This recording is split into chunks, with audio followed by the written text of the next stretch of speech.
बिस्मिल्लाहिर्रहमानिर्रहीम। अस्सलाम वालेकुम। आज आपके साथ बहुत ही ज़बरदस्त दूध से बनने वाली मज़ेदार सी रबड़ी खीर बनाने की रेसिपी शेयर करूंगी।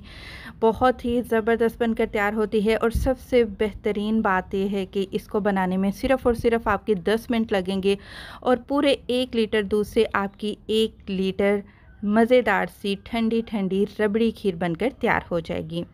तो चलते हैं, बिस्मिल्लाह करते हैं, रेसिपी को स्टार्ट करते हैं। तो आपने ये टेबल स्पून ले लेने हैं चावल के। तो 1 लीटर मैं खीर बना रही हूँ, तो ये जो टेबल स्पून है ये आपने 4 टेबल स्पून चावल लेने हैं और इसको 1 कप पानी में आपने भिगोकर कम से कम 2 घंटे के लिए रख देना है, ताकि जो चावलों का कलर है बिल्कुल दोधिया हो जाए, वाइट हो जाए। अब आपने एक पैन लेना है और उसमें फुल फैट मिल्क डाल देना है, यानी कि डिब्बे का दूध। डिब्बे के दूध से ज़्यादा मज़े की खीर बनेगी आपकी। आप चाहें तो डेयरी मिल्क भी इस्तेमाल कर सकते हैं। अच्छा, जो चावल मैंने भिगो कर रखे थे 1 कप पानी में, उसी पानी के साथ मैंने इनको ग्राइंड करके पेस्ट बना लिया है और ये सारा पेस्ट आपने चूल्हे पर पैन को रखने से पहले ही दूध में शामिल कर देना है। अगर आप गरम-गरम दूध में चावल का पेस्ट डालेंगे तो क्या होगा कि गरम दूध में चावल डालते ही उनकी गिठलियाँ बन जाएंगी।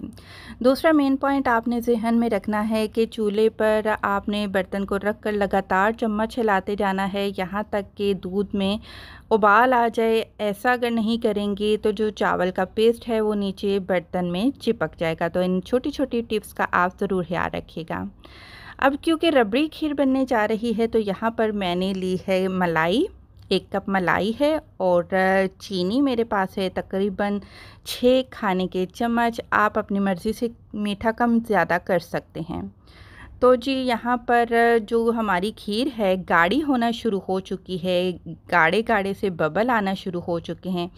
तो यहाँ पर आप चीनी डाल दीजिएगा और साथ ही आपने क्रीम भी, यानी कि जो दूध की मलाई है वो भी शामिल कर देनी है।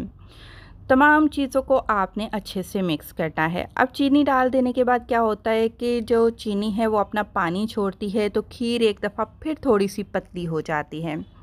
तो अब आपने इसको हिलाते जाना है यहाँ तक कि खीर अच्छे से गाढ़ी हो जाए। अब हमें कैसे पता चलेगा कि खीर तैयार हो चुकी है या नहीं? जब आप देखें कि बबल इतने गाढ़े हो चुके हैं कि उछलकर आपके बर्तन से बाहर आना शुरू हो चुके हैं, तो समझ जाइए आपकी ज़बरदस्त खीर तैयार है। अब फ्लेवर देने के लिए मैंने इसमें थोड़े से कतरे केवड़ा एसेंस के शामिल किए हैं। अगर केवड़ा एसेंस नहीं है तो आप आधा छोटा चम्मच इलायची पाउडर का भी इसमें शामिल कर सकते हैं।